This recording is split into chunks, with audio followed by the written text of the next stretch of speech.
राधा माधव कुंज बिहारी गोपीजन वल्लभ गिरिवरधारी जय राधा माधव कुंज बिहारी गोपीजन वल्लभ गिरिवरधारी जय राधा माधव कुंज बिहारी गोपीजन वल्लभ गिरिवरधारी जय राधा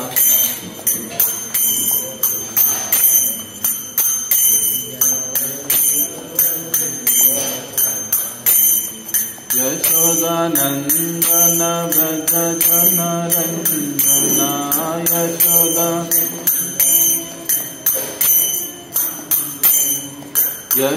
यशोदानंदन व्रज जन रंजना यशोदा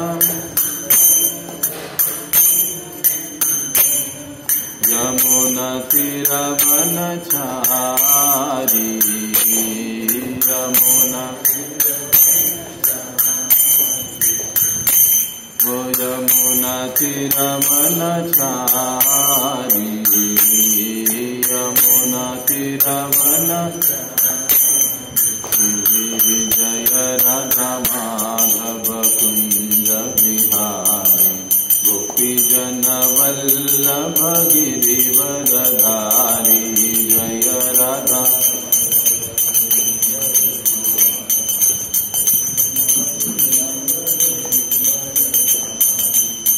यशोदानंदन व्रज जन Ranjana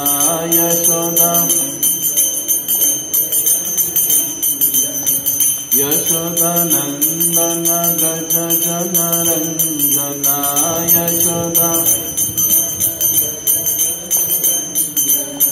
Yamuna तीरवनचारी Yamuna Yamuna तीरवनचारी Yamuna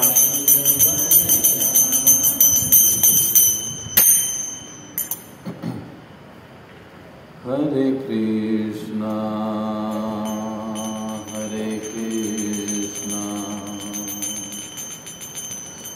Krishna Krishna Hare Hare Hare Ram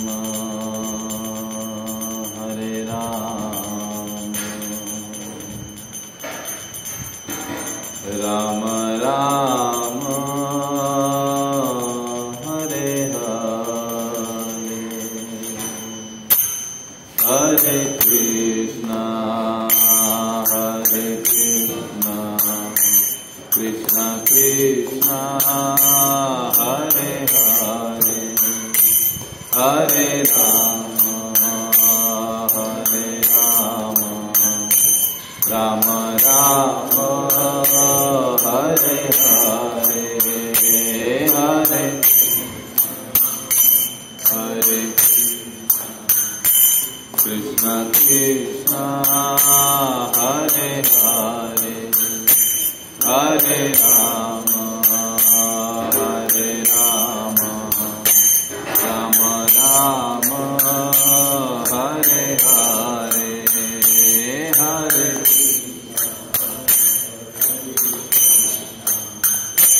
Krishna Krishna Hare Hare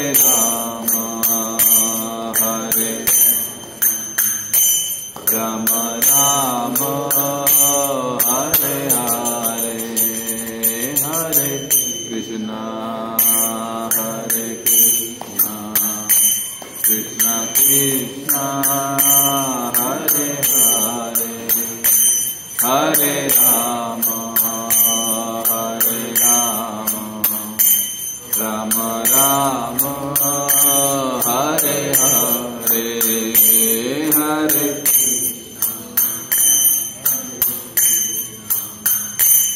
Krishna Krishna Hare Hare Rama Hare Rama Rama Hare Hare Hare Krishna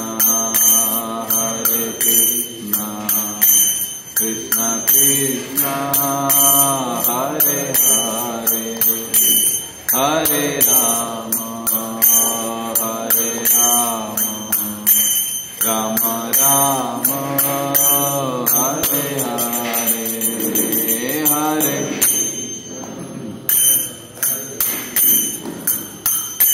Krishna Krishna Hare Hare Hare Rama Hare Rama Rama Rama Hare Hare Hare Krishna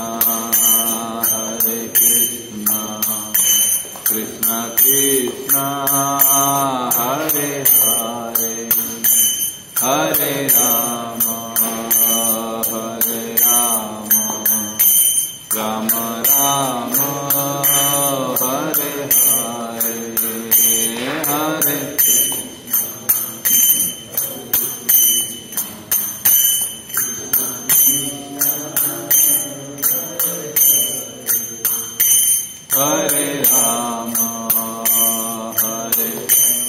Rama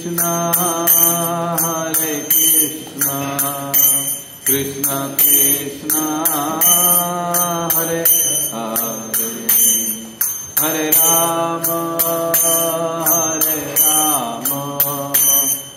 Rama Rama Hare Hare Krishna Krishna Krishna Hare Hare Hare Rama Rama Rama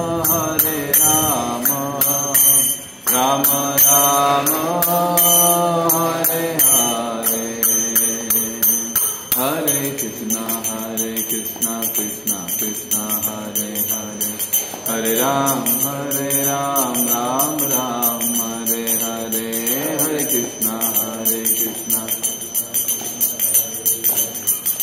Ram Ram Ram Hare Hare Hare Krishna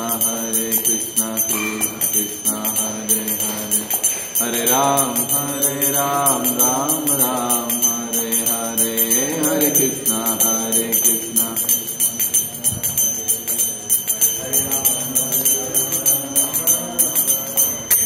Jaya Radha Krishna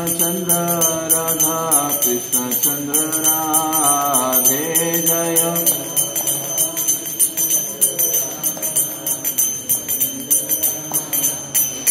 Jaya Gauranitai Jaya Gauranitai Jaya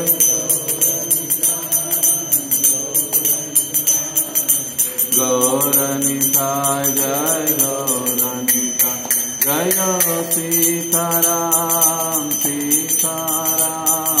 Sitaram Lakshman Hanuman Jaya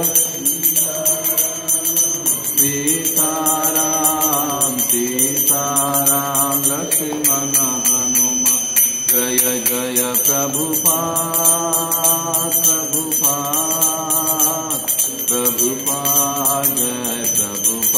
Jaya Jaya Prabhupada Jaya Prabhupada बोलो कलियुग पावन श्री हरिनाम संकीर्तन की जय श्री श्री राधा कृष्ण चंद्र भगवान की जय हरे कृष्ण।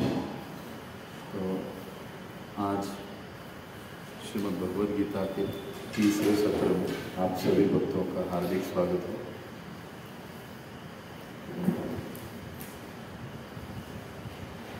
जब भी हम घर में भगवद गीता पढ़ते हैं भगवद गीता पढ़ने को आरंभ करने से पहले हमको एक मंत्र बोलना चाहिए। आज से हम उसको शुरू करेंगे। सभी पीछे दोहराने की कोशिश कीजिए। ओम नमो भगवते वासुदेवाय।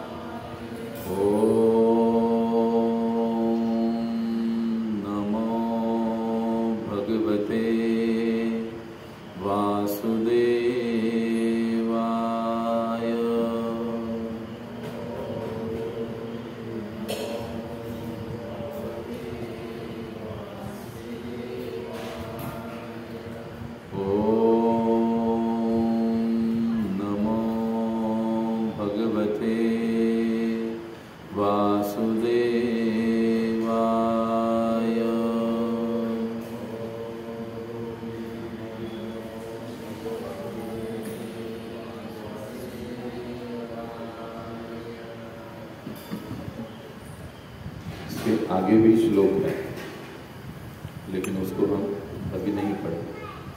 मंत्र है ये, थोड़ा बड़ा है, लेकिन अगर इतना भी बोलेंगे तो चल जाता है। तो पिछले 2 सत्रों में हमने देखा, पहले सत्र में जिज्ञासा, मनुष्य जीवन का लक्ष्य उद्देश्य। दूसरे सत्र में हमने देखा कि किस प्रकार से मनुष्य जीवन में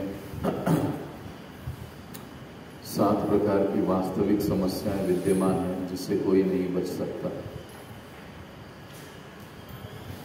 और भगवद गीता का इतिहास क्या है, भगवद गीता पहली बार कब, किसे, कहाँ पर सुनाई गई, कल के सत्र में हमने देखा। और भगवद गीता में क्या है, इस पर हमने कल चर्चा की। तो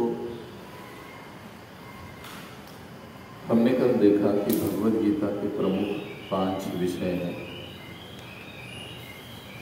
जिसमें सबसे पहला विषय ईश्वर, दूसरा जीव, तीसरा प्रकृति, ईश्वर, जीव, प्रकृति, चौथा काल और 5वां कर्म। इन 5 विषयों पर भगवद गीता चर्चा करती है। हालांकि भगवद गीता में पहला विषय ईश्वर है, लेकिन ईश्वर विषय को समझने से पहले हम लोग जीव यानी आत्मा के विषय में, स्वयं के बारे में समझेंगे। उससे पहले कल जो भगवद गीता का इतिहास और गीता का ज्ञान हमें किससे कैसे समझना चाहिए, इस पर हम आज चर्चा करने वाले हैं। प्रारंभ में विशेष रूप से कल हमने कहा था कि आज हम चर्चा करेंगे भगवद गीता हमको क्यों पढ़नी चाहिए, इसके क्या लाभ हमको प्राप्त होते हैं। तो आइए, जैसे हमने कल कहा कि वराह पुराण में भगवद गीता के महात्म्य के संबंध में बड़े ही सुंदर सुंदर श्लोक हैं। उनमें से एक श्लोक को हम गाएंगे, आप सभी को पीछे दोहराना है, उसका अर्थ समझेंगे और फिर हम अपने विषय को शुरुआत करेंगे। सभी ध्यान से सुनिए और पीछे दोहराइए। गीतायां पुस्तकं यत्र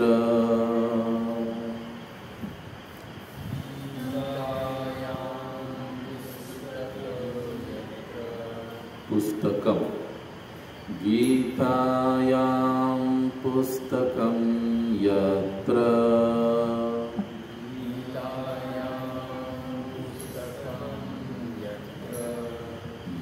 यत्र पाठ प्रवर्तते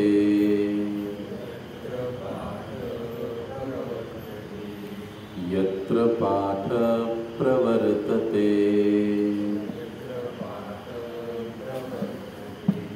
तत्र सर्वाणि तीर्थानि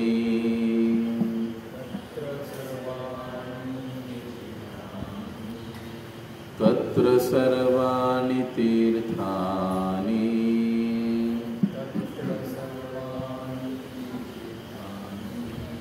प्रयागाणि तत्र वे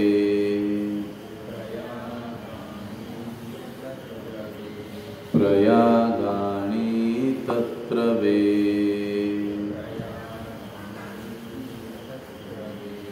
गीतायां पुस्तकं यत्र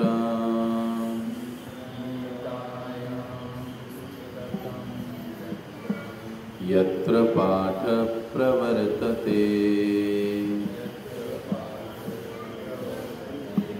तत्र सर्वाणि तीर्थानि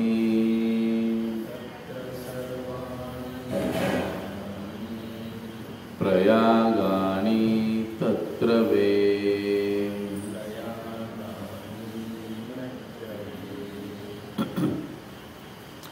वराह पुराण में गीता के महात्म्य को समझाने वाला ये श्लोक है, जिसमें ये बताया जा रहा है गीतायां पुस्तकम यत्र, जिस स्थान पर, या सीधा ये कहें कि जिस जगह, जिस घर में गीतायां पुस्तकम यत्र, यत्र मतलब जहाँ, गीतायां मतलब भगवद गीता, पुस्तकम मतलब पुस्तक, भगवद गीता रूपी पुस्तक या ग्रंथ जहाँ पर होता है, यत्र पाठ प्रवर्तते, और जहाँ पर, यत्र जहाँ पर, पाठ प्रवर्तते, गीता का पाठ नियमित रूप से चलते रहता है, जहाँ पर गीता, भगवद गीता नामक ग्रंथ होता है, जहाँ पर भगवद गीता का पाठ निरंतर चलते रहता है, तत्र सर्वाणि, वहाँ पर सर्वाणि सभी प्रकार के, कौन, तीर्थान, सभी प्रकार के तीर्थ उपस्थित हो जाते हैं, प्रयागाणि तत्र वे, यहाँ तक कि स्वयं प्रयागराज भी वहाँ पर उपस्थित हो जाते हैं। यानी जहाँ पर जिस घर में भगवद गीता होती है, जिस घर में भगवद गीता का पाठ होता है या भगवद गीता पढ़ी जाती है, उस स्थान पर, उस घर में सभी प्रकार के तीर्थ ऑलरेडी विद्यमान रहते हैं। यहाँ तक कि प्रयागराज भी वहाँ पर उपस्थित होते हैं। सभी तीर्थों के राजा को क्या कहा जाता है? प्रयाग। सभी तीर्थों का वो सबसे बड़ा स्थान है, तीर्थ स्थान प्रयाग, उनको कहा जाता है। तो वे भी स्वयं वहाँ पर आकर उपस्थित हो जाते हैं, जहाँ पर भगवद गीता होती है, जहाँ पर भगवद गीता का पाठ चलता है। तो जैसे कहा जाता है, जिस स्थान पर तीर्थ है वो स्थान पवित्र है, किसी प्रकार की अशुद्धता को वहाँ पर कोई स्थान नहीं है। इसलिए हम देखते हैं ना, इस्कॉन वाले गली गली, रास्ते रास्ते, घर घर जाकर भगवद गीता देते हैं, बेचते हैं। क्यों बेचते हैं? ताकि जो जनसाधारण लोग हैं उनके जीवन में शुद्धता आए। जहाँ पर शुद्धता होती है वहाँ पर प्रसन्नता होती है, आनंद होता है, वहाँ पर सुख होता है। जहाँ पर शुद्धता नहीं होती है वहाँ पर ये सारी चीज़ें नहीं हो सकती। इसलिए हर व्यक्ति को चाहिए कि वो गीता जैसे ग्रंथ को अपने घर में रखे, और केवल रखे ही नहीं। कई बार लोगों के ग्रंथ, घर में ग्रंथ होता है भगवद गीता, लाल कपड़े में बांधते हैं और अपने देवघर में रख देते हैं। तो उसको कभी खोल के देंगे, उसका पूजा करते हैं, उसको अगरबत्ती लगाएंगे, उसको फूल डालेंगे, लेकिन खोलेंगे नहीं, तो उसका कुछ फायदा नहीं। पुस्तक यानी ज्ञान, वो ज्ञान जब तक अपने जीवन में नहीं उतरेगा तब तक उसका वैसे कोई लाभ नहीं। वैसे तो यहाँ पर बताया गया पुस्तक जहाँ पर है वहाँ पर तीर्थ भी है, लेकिन तीर्थ अपना काम करना कब चालू करेंगे? जब उस ज्ञान को हम समझना सुनना आरंभ करेंगे, पढ़ना आरंभ करेंगे, तब वो अपना काम चालू करेंगे।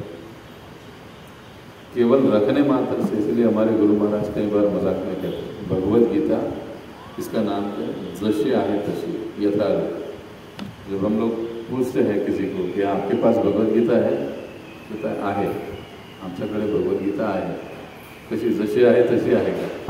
हो, जशी आहे तशीच आहे, जशी नेली होती ती तशीच आहे. त्याला काही उघडून बघितलं नाही. तो इस प्रकार से भगवद गीता रखने का वैसे भी कोई मतलब नहीं हुआ.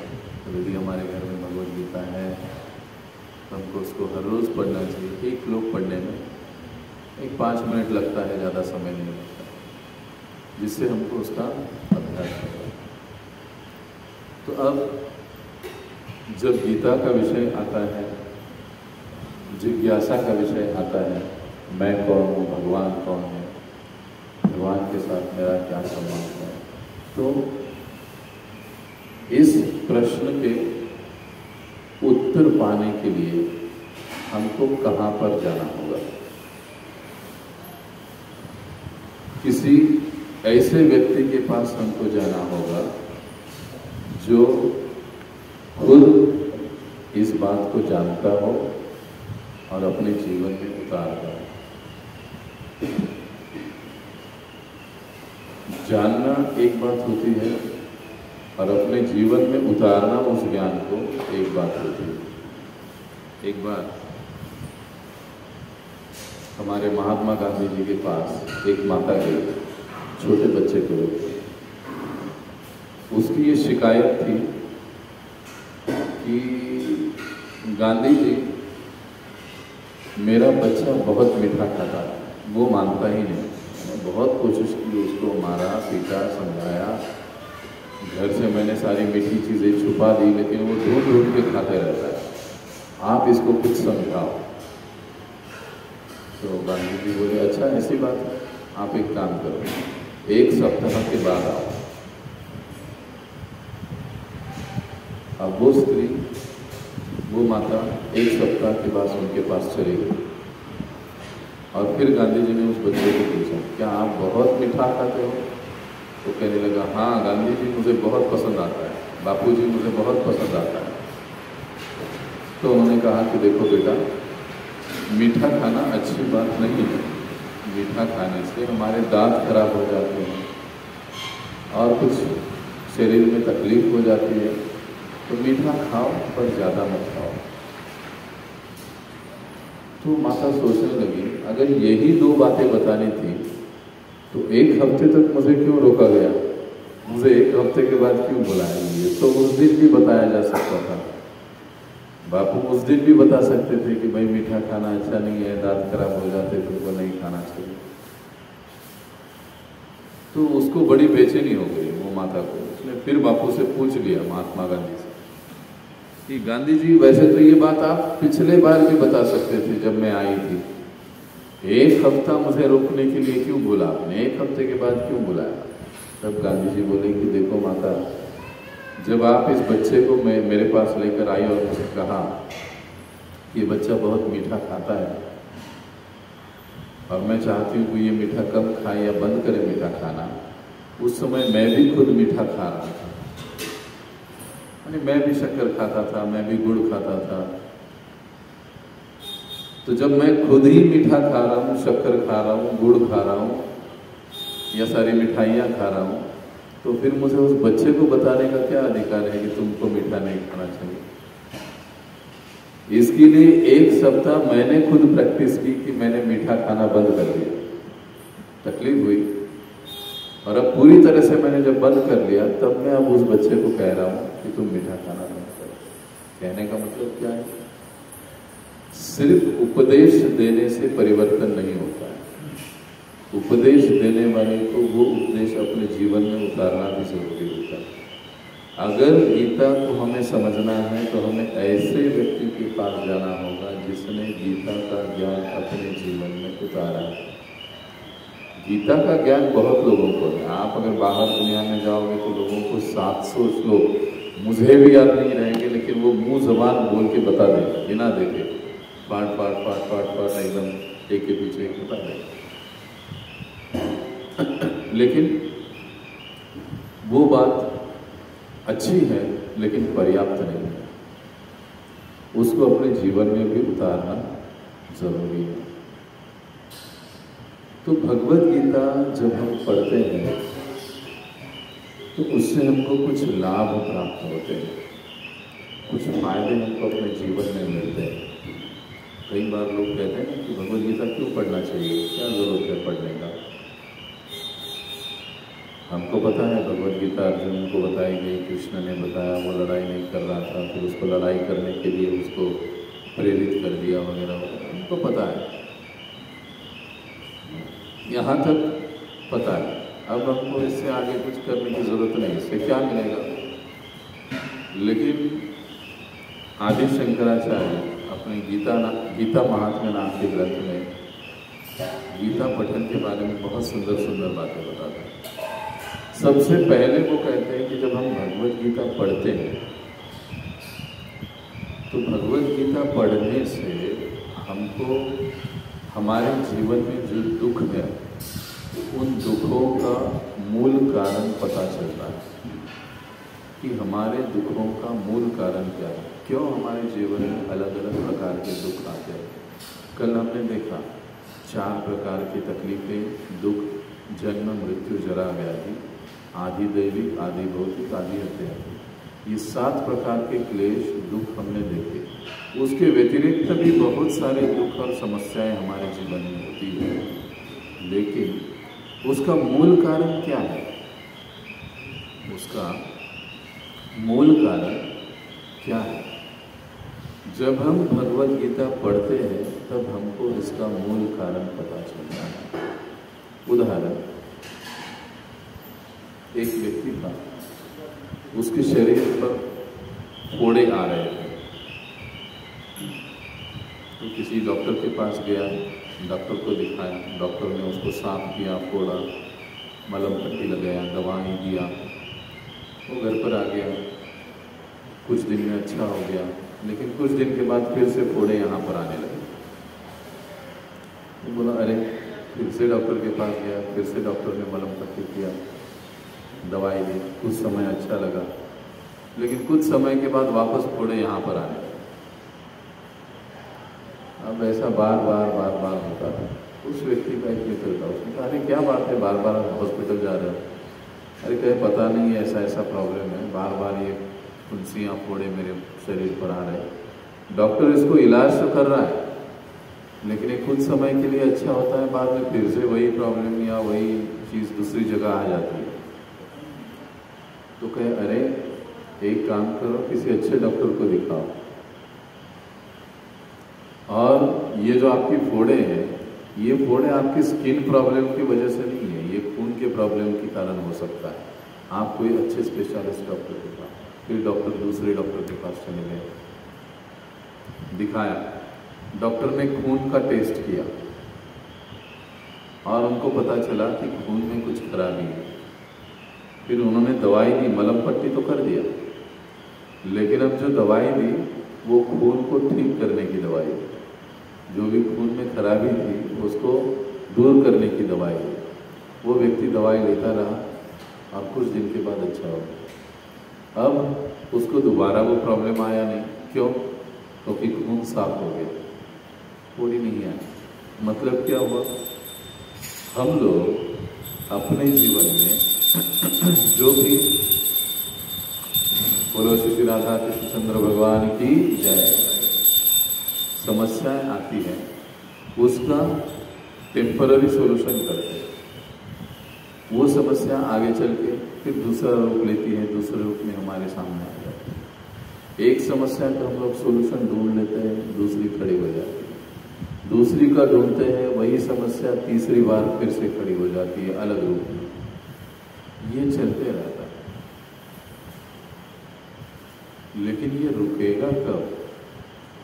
तब जब हमको पता चलेगा इसका रूट कॉज, इसका मूल कारण क्या है,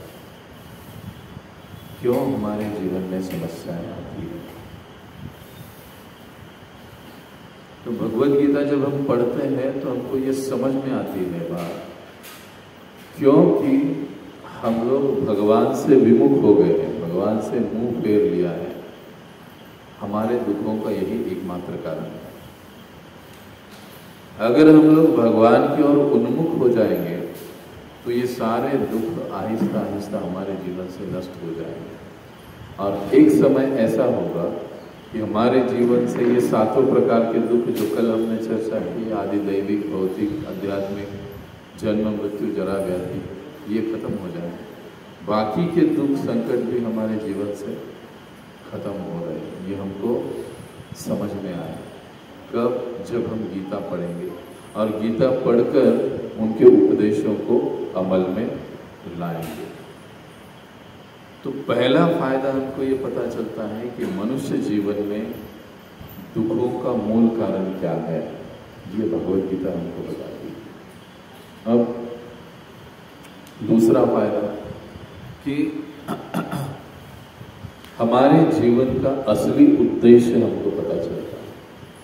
हमारे जीवन का वास्तविक उद्देश्य क्या है? कल हमने देखा पैसा कमाना, बिल्डिंग बनाना, डॉक्टर बनना, इंजीनियर बनना, ये अलग अलग लोगों के जीवन के उद्देश्य होते हैं, टारगेट होते हैं।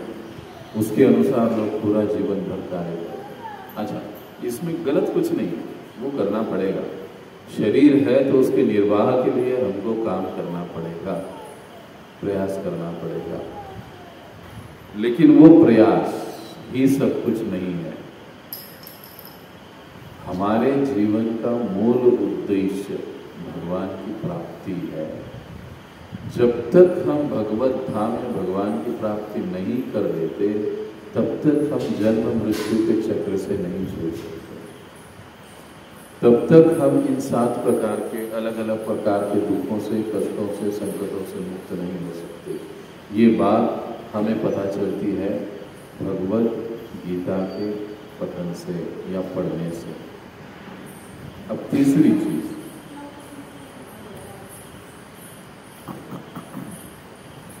अब देखिए, जब हम जीवन का उद्देश्य कह रहे हैं तो एक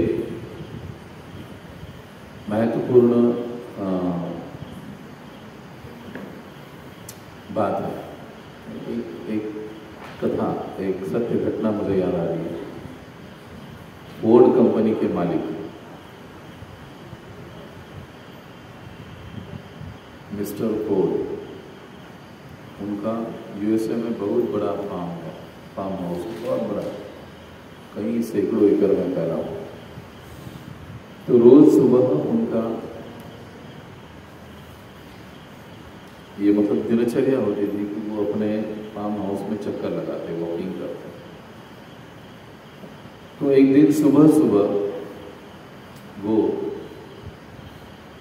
वॉकिंग के लिए निकल पड़े। चलते चलते चलते काफी दूर तक गए, तब उन्होंने देखा कि उनके फार्म हाउस में एक पेड़ के नीचे एक आदमी आराम से सोया हुआ है। उनको आश्चर्य लगा कि इतना सिक्योरिटी होने के बाद भी यहाँ पर अंदर कैसे आ गए। तो चलते चलते उसके पास गए, देखा एकदम फटे पुराने कपड़े थे, लेटा हुआ था। तो उन्होंने उसको जगाया कि अरे तुम यहाँ क्या कर रहे हो? उसने कहा कि अरे साहब देख नहीं रहे हो, मैं सो रहा हूँ। ऐसे आप यहाँ पर कैसे सो रहे हो? बस सो रहा हूँ, आपको कुछ काम धंधा नहीं है क्या? उन्होंने पूछा। अरे नहीं नहीं, मुझे कोई काम धंधा नहीं है, मैं यहाँ पर सो रहा हूँ। तो कहने लगे अरे कैसे आदमी हो, इतने आलसी, कुछ काम वाम नहीं करते हो आप लोग, आप यहाँ पर आकर सोए हो? तो कहे बात सही है, लेकिन मेरे पास कुछ काम नहीं है। तो फिर फोर्ड कहने लगे कि अरे मुझे देखो, मैं कितना दिन भर में काम करता हूँ, व्यक्ति को ऐसे खाली नहीं बैठना चाहिए, ऐसे सोकर। अब वो दिन में सुबह में सो रहा था, अच्छी खासी सुबह हो गई थी, वो सो रहा, तो ऐसे आपको समय बर्बाद नहीं करना चाहिए, कुछ ना कुछ तो काम करके रहना चाहिए। तो आदमी कहने लगा कि हाँ, बात बिल्कुल सही है। तो फोर्ड कहने लगे मेरी ओर देखो, मैं कितना काम करता हूँ, सुबह से लेकर तो रात तक मैं व्यस्त रहता हूँ, मेरे अलग अलग कारखानों में मैं जाता हूँ। आप जानते हो मैं कौन हूँ? कौन? तो कहे मैं फोर्ड हूँ। इस देश के, अमेरिका के हर राज्य में मेरे कंपनी का ऑफिस है, मेरी फैक्ट्री है। और अब मेरा ये उद्देश्य है, टारगेट है कि मैं दुनिया के हर देश में अपनी कंपनी, अपना फैक्ट्री लगाऊंगा, उसके लिए मैं काम करूँगा। तो आदमी कहने लगा बहुत अच्छी बात है, उसके बाद क्या करोगे? क्या उसके बाद में हर जिले में मेरा फैक्ट्री होगा, मेरा ऑफिस होगा, और दुनिया के सभी लोग मेरी गाड़ी यूज करेंगे, ऐसा मेरा कोशिश है। तो उसके बाद क्या करोगे? मैंने कहा उसके बाद फिर मैं ये करूँगा, या मेरा ये इच्छा है कि मेरे जो कर्मचारी है, स्टाफ है, वो सब मेरी ही कंपनी की बनी हुई गाड़ी चलाते हुए आए। सबके पास गाड़ी हो तो फोर्ड हो। तो उसके बाद क्या करोगे? उसके बाद क्या है? तब तो मेरी काफ़ी सारी उम्र हो गई होगी, तब सारा बिजनेस अपने बच्चों को सौंप दूंगा, कुछ समय उनके साथ रहूँगा। तो उसके बाद क्या करोगे? तो उसके बाद फिर आराम से अपने फार्म हाउस में मैं आराम करूँगा, बस पिक्चर देखूँगा, टीवी देखूँगा, मौज करूँगा, बस। उसके बाद क्या करूँगा बुढ़ापे में? तो कहने लगे इतना सब कुछ करने के बाद अंतिमतः तुम आराम ही करने वाले हो, तो मैं अभी वही कर रहा हूँ, तो मुझे क्यों डिस्टर्ब कर रहे हो? अब कहने का तात्पर्य क्या है? ये जो फोर्ड है, मिस्टर फोर्ड अपने इस्कॉन के बहुत बड़े भक्त हैं। अपना पश्चिम बंगाल में मायापुर का इस्कॉन का जो सबसे बड़ा प्रोजेक्ट चालू है, लगभग 1000 एकड़ में, उसके वे प्रमुख हैं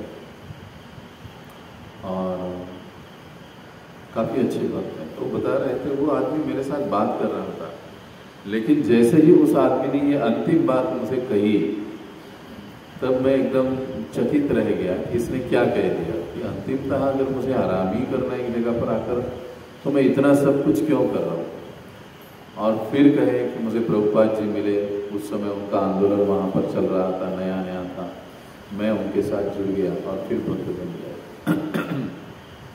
तो कहने का तात्पर्य ये है कि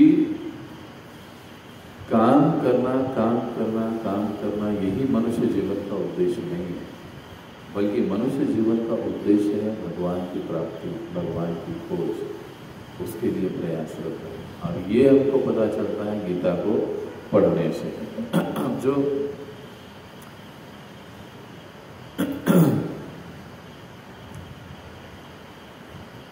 तीसरी जो बात है कि भगवद गीता जैसे जैसे हम लोग पढ़ते हैं ना, तो हमें एक उत्तम प्रकार की भावना विकसित होती है, एकता की भावना, सबको समझ के लेने की भावना, सहयोग की भावना बढ़ने लगती है। इसीलिए आदि शंकराचार्य कहे कि हम लोगों को एको शास्त्रो देवकी पुत्र गीत एवं, सभी के लिए एक ही शास्त्र होना चाहिए। देवकी पुत्र ने जो बताए भगवद गीता, गीत एवं एको देवो, देव एक ही होना चाहिए सभी के लिए, वो है कृष्ण, देवकी पुत्र एवं। तो जब हम भगवद गीता पढ़ते हैं तो हमें एकता की भावना, सहयोग की भावना बढ़ने लगती है, और एकता और सहयोग की भावना जब बढ़ती है तो हम सभी के साथ अच्छे से व्यवहार करने और रहने लगते हैं। और जब हम अच्छे से रहते हैं, व्यवहार करते हैं, तो जीवन की 50% प्रॉब्लम तो यहीं पे खत्म हो जाती है। और जब एक एक आदमी बदलता है तो आदमी बदल कर आदमी से समाज बनता है, तो आहिस्ता आहिस्ता समाज भी एकता और सहयोग की भावना से युक्त हो जाता है। ये भगवद गीता का फायदा है। इसीलिए आज हम लोग देखते हैं कि कई सारे हमारे जो हिंदू भाई बहन हैं वो एक हो रहे हैं। इसका कारण क्या है? लगभग सभी गीता को समझने की कोशिश कर रहे हैं, गीता को पढ़ने की कोशिश कर रहे हैं, सनातन धर्म को समझने की कोशिश कर रहे हैं। इसका परिणाम ये है कि हम लोग एक साथ आ रहे हैं। घर में भी यदि हम एकता चाहते हैं, सहयोग की भावना चाहते हैं, तो हमको सबको मिलकर कम से कम एक श्लोक हर रोज क्यों न हो पढ़ना चाहिए। चौथी बात गीता पढ़ने से जो हमको प्राप्त होती है वो ये है कि अज्ञान रूपी मोह से हमको मुक्ति मिल जाती है। यानी जो मोह है, अज्ञान है, उससे हम लोग बाहर निकल जाते हैं। अज्ञान किस चीज का?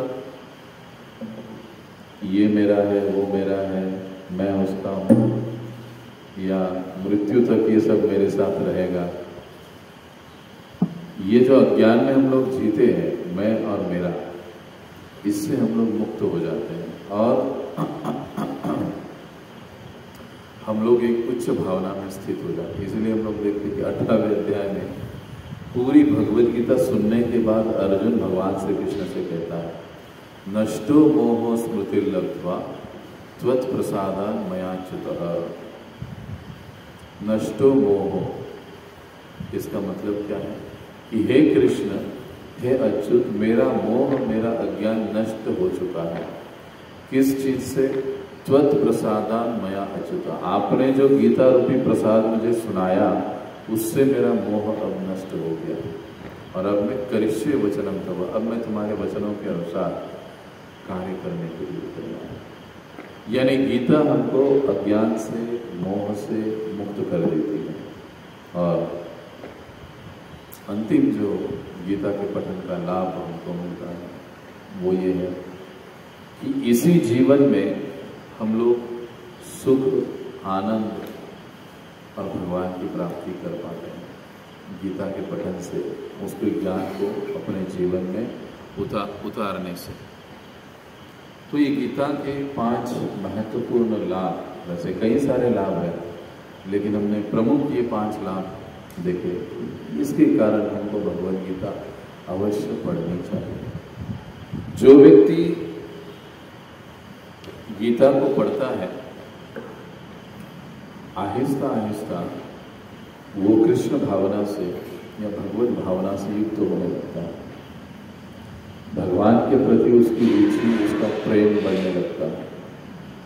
भगवान के विषय में वो समझने लगता है। ये लाभ है गीता के पढ़ने। तो अब गीता तो पढ़ना एक बात हुआ, स्वयं से पढ़ना, लेकिन स्वयं से गीता पढ़ेंगे हम लोग तो क्या हम सभी समझ पाएंगे गीता को? ये थोड़ा मुश्किल हो जाता है। आप कहोगे ऐसे क्यों? तो आप एक छोटा सा उदाहरण देखिए। अगर पुस्तक पढ़कर ही सारे लोग ज्ञानी बन जाते हैं तो सरकार को इतने बड़े बड़े स्कूल कॉलेज खोलने की क्या जरूरत है? इतने बड़े बड़े पेमेंट देकर टीचर्स और प्रोफेसर रखने की क्या जरूरत है? प्रिंटिंग करे पुस्तकों का और विद्यार्थियों में बांट दे, काम हो गया। लेकिन एक होता है एक्सटर्नल स्टूडेंट, एक होता है इंटरनल स्टूडेंट। मार्केट में ज़्यादा वैल्यू किसे होती है? इंटरनल वालों, एक्सटर्नल वालों को नहीं होती। ये फैक्ट है।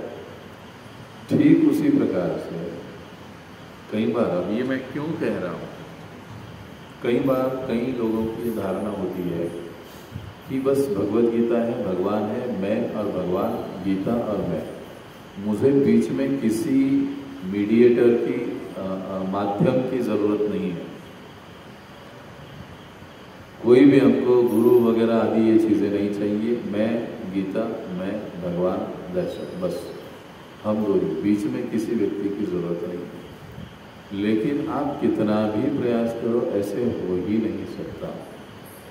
जब तक आप आध्यात्मिक ज्ञान में स्थित और साक्षात्कारी व्यक्ति तक नहीं पहुंचेंगे, तब तक हम इस आध्यात्मिक ज्ञान को, गीता भागवत के ज्ञान को समझ नहीं पाएंगे। इसीलिए गीता के 4थे अध्याय में भगवान कहते हैं, तद्विद्धि प्रणिपातेन परिप्रश्नेन सेवया उपदेक्षन्ति ते ज्ञानम ज्ञानी न तत्वदर्शिनः।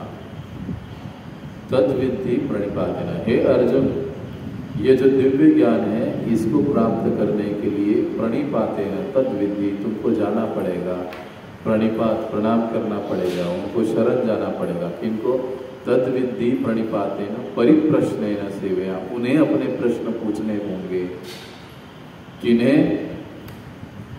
तद्विद्धि प्रणिपातेन परिप्रश्नेन सेवया उपदेक्षन्ति ते ज्ञानम, फिर वो तुम्हें ज्ञान का उपदेश करेंगे। क्यों ज्ञान का उपदेश वो करेंगे? उपदेक्षन्ति ते ज्ञानम ज्ञानी न तत्वदर्शिना, क्योंकि वो ज्ञानी है, उन्होंने तत्व का दर्शन किया है, इसलिए आपको वो विषय अच्छे से समझा पाएंगे, बता पाएंगे। तो जब आध्यात्मिक जीवन की बात आती है, साक्षात्कार की बात आती है, भगवत प्राप्ति की बात आती है, आध्यात्मिक जीवन की बात आती है, आध्यात्मिक ज्ञान ग्रहण करने की बात आती है, तो हमको एक गुरु की आवश्यकता पड़ती है। उसके सिवा ये संभव नहीं हो पाएगा।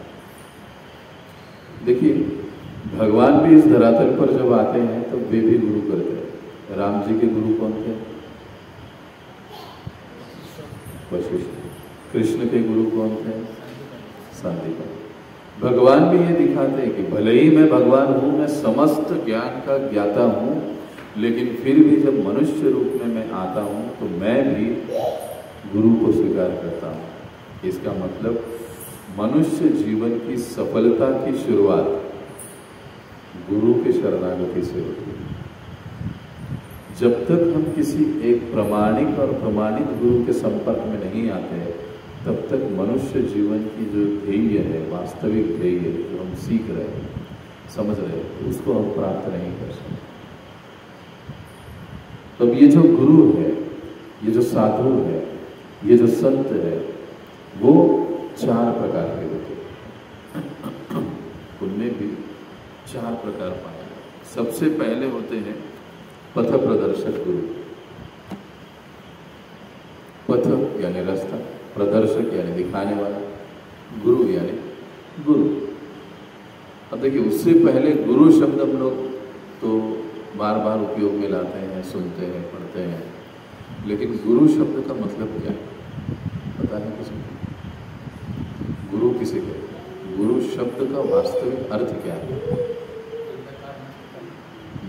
अंधकार को नष्ट करने वाला। जो पहला शब्द है गु, उसका अर्थ होता है अंधकार, और जो दूसरा शब्द है रू, उसका मतलब है प्रकाश की ओर ले जाने वाला। यानी ऐसा व्यक्ति जो हमें अंधकार से प्रकाश की ओर ले जाता है, उसे गुरु कहा जाता है। और इसमें पहला गुरु होता है पथ प्रदर्शक गुरु, रास्ता दिखाने वाला। अब मतलब क्या हुआ इसका? देखिए, हम सब इस्कॉन में आए। जब मैं आया लगभग 93 में इस्कॉन में, तब मेरा एक दोस्त था और मैं एक स्थान पर जॉब करता था। तब कॉलेज के मैं पहले साल में था। पुणे में ही अंबेडकर कॉलेज से मेरा एजुकेशन पूरा हुआ।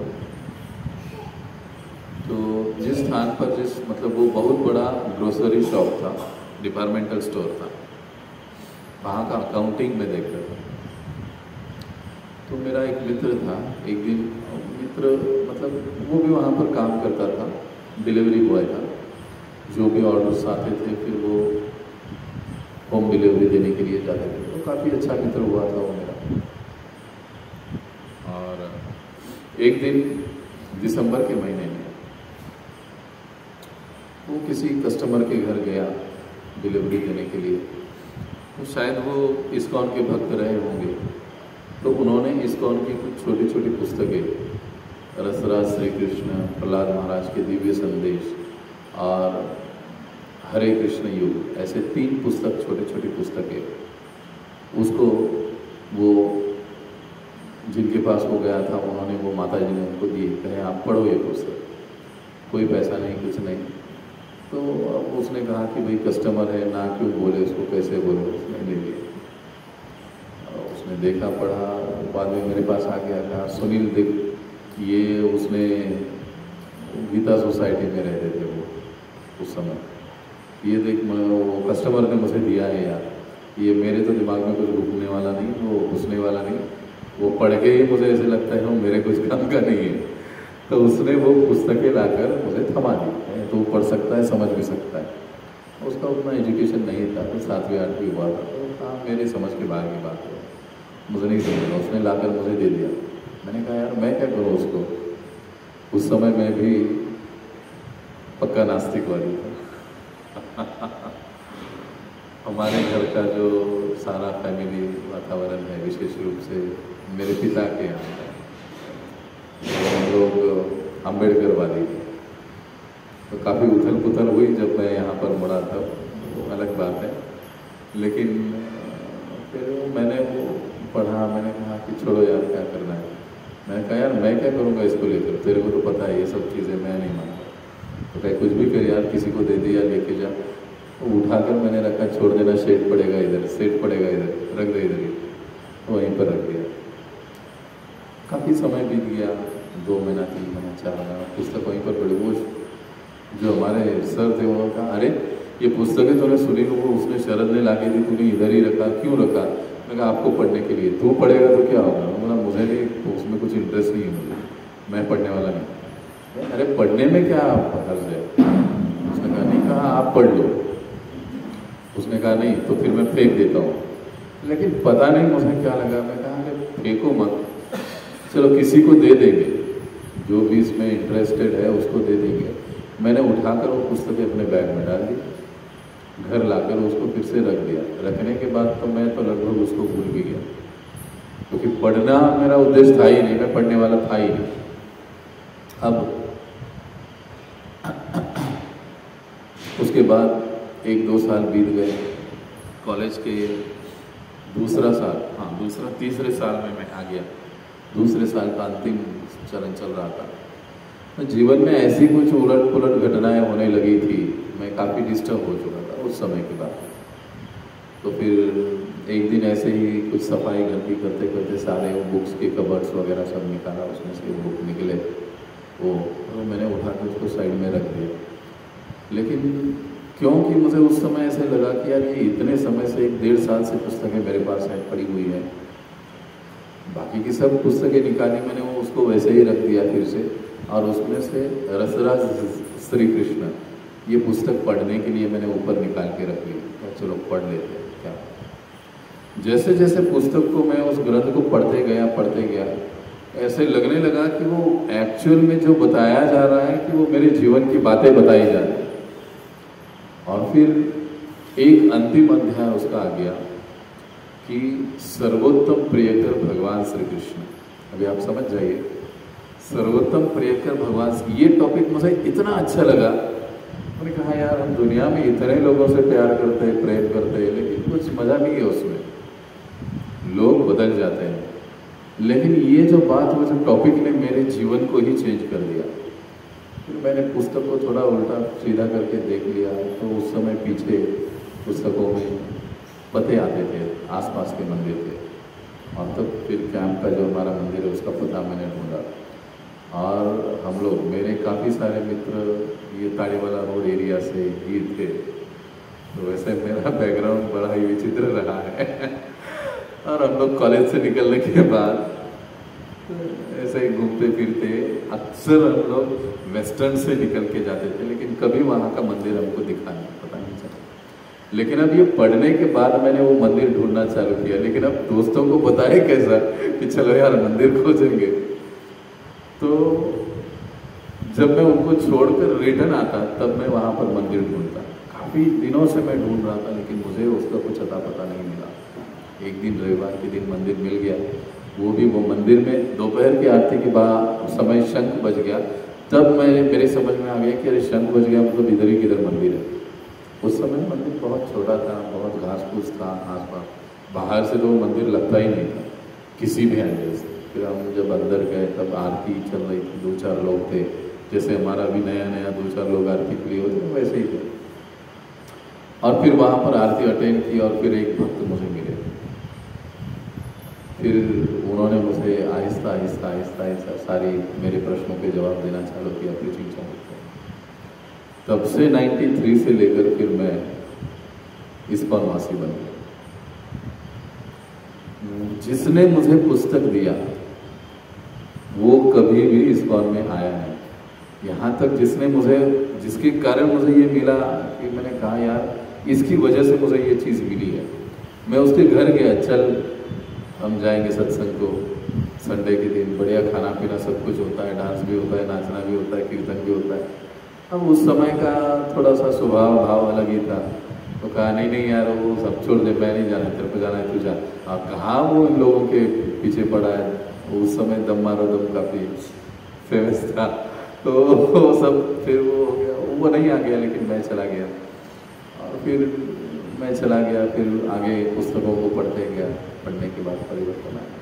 बताने का तात्पर्य तो उसने सिर्फ मुझे पुस्तक दिया, उसके कारण मैं इस्कॉन में आया, मुझे भक्ति मिली, भगवान की सेवा मिली। तो मेरा पथ प्रदर्शक गुरु वो व्यक्ति है जिसने मुझे रास्ता दिखाया। जो लोग हमको कहते हैं अरे हाँ उधर हरे कृष्णा मंदिर में सत्संग चलता है, रविवार के दिन 5 बजे सत्संग होता है, आप जा सकते हो, प्रसाद वगैरह सब कुछ होता है, बढ़िया सत्संग होता है, उनका सुनकर हम लोग आते हैं। वो हमको रास्ता दिखाने वाला हमारा पहला गुरु। दूसरा शिक्षा गुरु। शिक्षा गुरु का मतलब क्या है कि जो हमको एक्चुअल शिक्षा देते हैं। जो व्यक्ति मुझे उस मंदिर में मिले, जो भक्त मुझे उस मंदिर में मिले, बारामती में आज जो हमारा मंदिर देखते हैं इस्कॉन का, बारामती इस्कॉन, वो उन्होंने स्थापित किया, उन्होंने बनाया, उन्होंने उसका डेवलपमेंट आदि सब कुछ किया। अभी भी वो वहाँ पर है, शिवराम प्रभु उनका नाम है। और फिर उन्होंने मुझे सारी मतलब जिसको प्रशिक्षण कहते हैं वो देना चालू कर दिया। मैंने भी फिर अपने आप को उनके पास सौंप दिया और फिर आहिस्ता आहिस्ता उन्होंने मुझे ट्रेनिंग प्रशिक्षण देकर मुझे इस तरीके से उन्होंने बनाया कि मैं दीक्षा गुरु तक पहुंच सकूं। तो जो हमको प्रशिक्षण देते हैं, दीक्षा के लिए हमको तैयार प्रिपेयर करते हैं, जप माला जप करने के लिए हमको सिखाते हैं, जो हमको गीता भागवत सिखाते हैं, पढ़ाते हैं, समझाते हैं, प्रशिक्षण देते हैं, इनको शिक्षा गुरु कहा जाता है। इस्कॉन में ये बहुत महत्वपूर्ण प्रणाली है, काउंसलिंग सिस्टम। जैसे अभी हम लोग शिक्षा गुरु की कैटेगरी में आते हैं, एज अ काउंसलर के रूप में। आप जैसे जो नए लोग आते हैं उनको प्रशिक्षित करना, उनको सिखाना, उनको समझाना, उनके प्रश्नों के जवाब देना, उनके डे टू डे लाइफ में कैसे वो भक्ति का अनुसरण कर सकते हैं, पालन कर सकते हैं, उसका मार्गदर्शन उनको करना, उनको सेवा में जोड़े रखना, बनाए रखना, आगे उनको अग्रसर करना, ये सारी जो कार्य होता है ये काउंसलर या शिक्षा गुरु करते हैं इस्कॉन में। और इनके माध्यम से ही व्यक्ति अपने दीक्षा गुरु तक पहुंचता है। तीसरा कैटेगरी गुरु का, दीक्षा गुरु, जो हमको प्रॉपरली शिष्य के रूप में स्वीकारते हैं। हम शिक्षा गुरु अलग और दीक्षा गुरु अलग होते हैं। दीक्षा गुरु का मतलब क्या होता है? जो प्रॉपर मतलब यज्ञ होता है, स्वाहा स्वाहा, और गुरु उस व्यक्ति को शिष्य के रूप में स्वीकारते हैं, उसे जपमाला प्रदान करते हैं, उनको मंत्र देते हैं,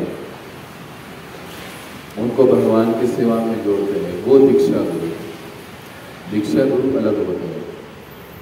दीक्षा गुरु तक पहुंचाने का कार्य शिक्षा गुरु करते हैं, और दीक्षा गुरु के एक प्रकार से राइट हैंड शिक्षा गुरु होते हैं। जब ये शिक्षा गुरु रिकमेंड करते हैं कि हाँ ये है गणेश जोगदर, ये व्यक्ति इतने साल से मेरे अंतर्गत प्रशिक्षण ले रहे हैं, दीक्षा के लिए ये योग्य है, जब ये रिकमेंडेशन जाता है तब उनका दीक्षा होता है। और इस्कॉन में ये सिस्टम नहीं है कि 7 दिन की कथा अटेंड करो और 8वें दिन दीक्षा हो। लगभग 4-5 पंक्ति आपके इनके पिताजी है दीक्षित भक्त है इस्कॉन में। 3-4 साल का प्रशिक्षण होता है पूरा और उसके बाद फिर दीक्षा होती है। हमको जब लगता है कि हाँ ये व्यक्ति कैपेबल है, जीवन भर संभाल सकता है, तब रिकमेंडेशन होता है, तब आगे चलकर फिर उनका दीक्षा होती है, फिर मंदिर अध्यक्ष, फिर परीक्षाएँ, उसके बाद दीक्षा होती है। दीक्षा के लिए परीक्षा भी होती है, उन सारे प्रोसेस से गुजरना पड़ता है। इसीलिए हम लोग देखते हैं कि इस्कॉन के जो लोग हैं वो इतना क्वालिटी और स्टैंडर्ड है उसका। आप कई जगह पर 19-20 थोड़ा बहुत इतना बड़ा ऑर्गेनाइजेशन है तो 100 लोगों में से 2-4 लोग कुछ निकल जाते हैं ऐसे वैसे, तो वो तो उसको कोई कुछ नहीं कर सकता, क्योंकि अभी कौन किस उद्देश्य से अंदर आता है वो तो हम भी नहीं समझ पाते हैं कई बार। तो कुछ कहीं हो भी सकता है, होता भी है, इतना बड़ा ऑर्गेनाइजेशन है। लेकिन 98% अगर हम लोग देखेंगे तो सारे इस्कॉन में हम लोग देखते हैं कि जेन्युइन भक्त जो प्रभुपाद जी का, भगवान का सेवा करते हैं और अपने आध्यात्मिक जीवन में आगे बढ़ते हैं। तो दीक्षा गुरु, और फिर चौथे हैं चैत्य गुरु। चैत्य गुरु का मतलब हृदय में, हर एक के हृदय में भगवान परमात्मा के रूप में विद्यमान है और वो उस व्यक्ति को बुद्धि देते हैं। तो गीता में भगवान कहते हैं ददामि बुद्धि योगम तम येन मामपि यान्ति। हे अर्जुन, मैं उसको बुद्धि प्रदान करता हूँ जिसके कारण वो मेरे पास आएगा। तो ये अंदर से जो ज्ञान प्रदान करते हैं वे चैत्य गुरु। लेकिन इन चारों प्रकार में प्रत्यक्ष रूप से महत्वपूर्ण होते हैं पथ प्रदर्शक गुरु, शिक्षा गुरु और दीक्षा गुरु। अब चैत्य गुरु क्यों नहीं? क्योंकि भगवान की इच्छा क्या है ये समझना इतना हमारे बस की बात नहीं है आज के दौर में। एक शुद्ध भक्त या संत ही समझ सकता है कि भगवान की क्या इच्छा है, हम लोग नहीं समझ सकते। इसलिए ये 4 प्रकार के गुरु होते हैं। अब जब हम गुरु के संपर्क में आते हैं, उनको शरण जाने का हम लोग तय करते हैं, तो भाई भारत में देखा जाए तो बहुत बड़ा खिचड़ी है। कई सारे गुरु अपना अपना दुकान लगाए बैठे हुए हैं, उसमें हम भी फिर किसके पास जाए? कैसे हम इतने सारे भीड़ में से एक प्रामाणिक और प्रमाणित गुरु या व्यक्ति का चयन करें, कैसे उसको समझे? तो शास्त्रों में इसके लिए कुछ निकष, कुछ क्राइटेरिया दिए गए कि हम एक सच्चे गुरु की पहचान कैसे कर सकते हैं, कि एक प्रमाणिक और प्रमाणित गुरु में क्या योग्यताएं होनी चाहिए। और शास्त्र समझाते हैं कि सबसे पहली जो गुरु की योग्यता है वो है कि वो अपने आप को भगवान नहीं मानने वाला होना चाहिए। 50% भारत के गुरु यहीं पर बाद हो जाते हैं, मतलब फेल हो जाते हैं। हर कोई गुरु अपने आप को अंततोगत्वा भगवान ही बताता है, मैं ही भगवान हूँ, भगवान का अवतार हूँ। बहुत सारी चीजें दुनिया में चलती रहती है, इसको बताने की जरूरत है, हम जानते हैं। लेकिन गुरु का पहला ये क्वालिटी है या गुण है कि वो अपने आप को भगवान नहीं मानता। प्रभुपाद जी कहते थे जो व्यक्ति अपने आप को GOD गॉड कहता है वो एक्चुअली गॉड नहीं है, DOG डॉग है, सिर्फ गॉड का उल्टा कर दो, उससे ज्यादा वो कुछ नहीं। क्योंकि कोई भी सर्वसाधारण व्यक्ति भगवान नहीं बन सकता, भगवान का अवतार भी नहीं हो सकता।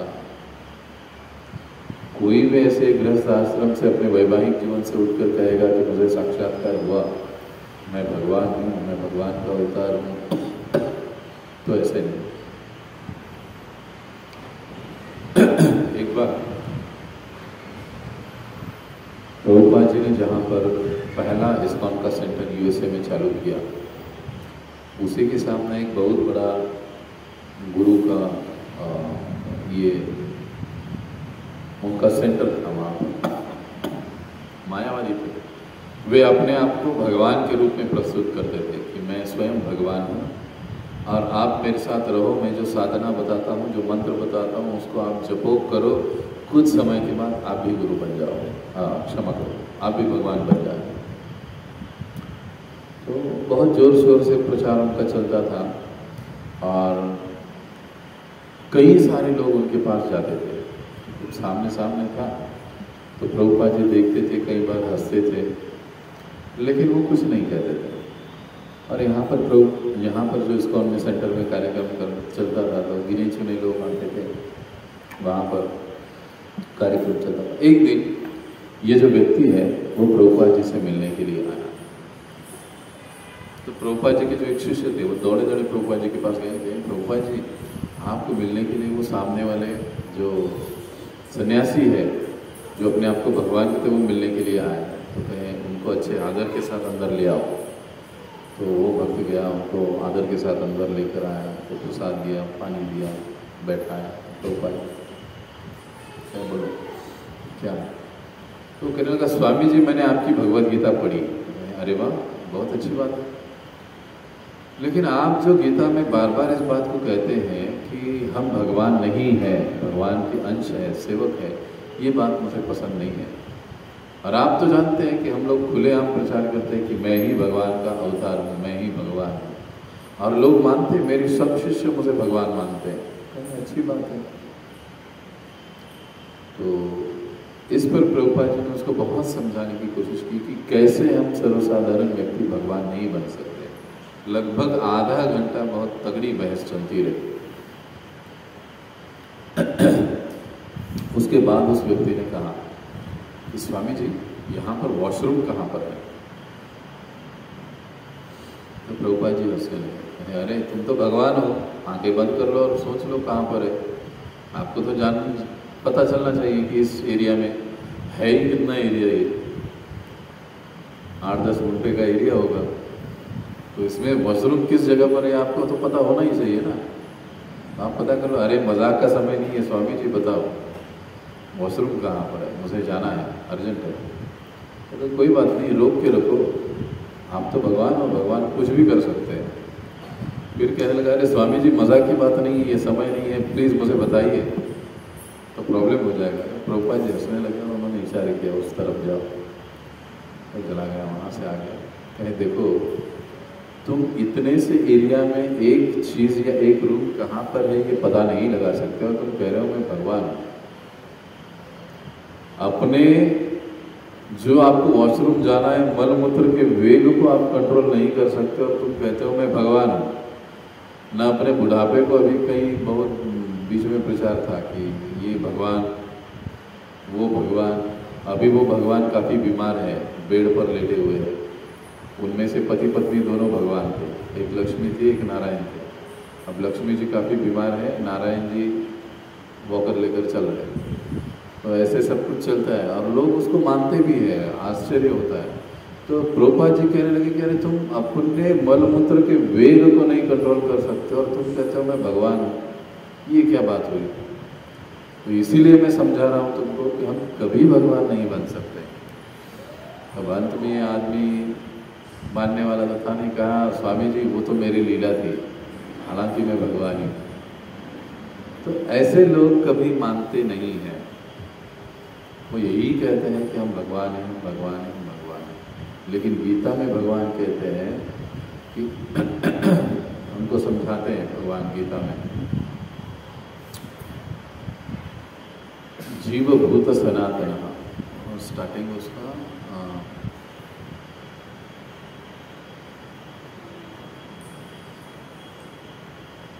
स्टार्टिंग भूल गया।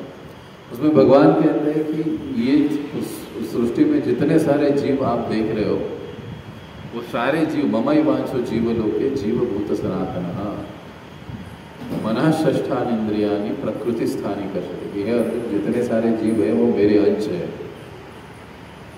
और सनातन अंश है। तो भगवान स्वयं कह रहे हैं कि हम सभी उनके अंश हैं, तो हम कहते हैं कि नहीं हम भगवान हैं। तो प्रभुपाद जी कहे नहीं, तो गुरु की पहली योग्यता ये है कि वो अपने आप को भगवान न मानने वाला होना चाहिए। अब दूसरी योग्यता गुरु,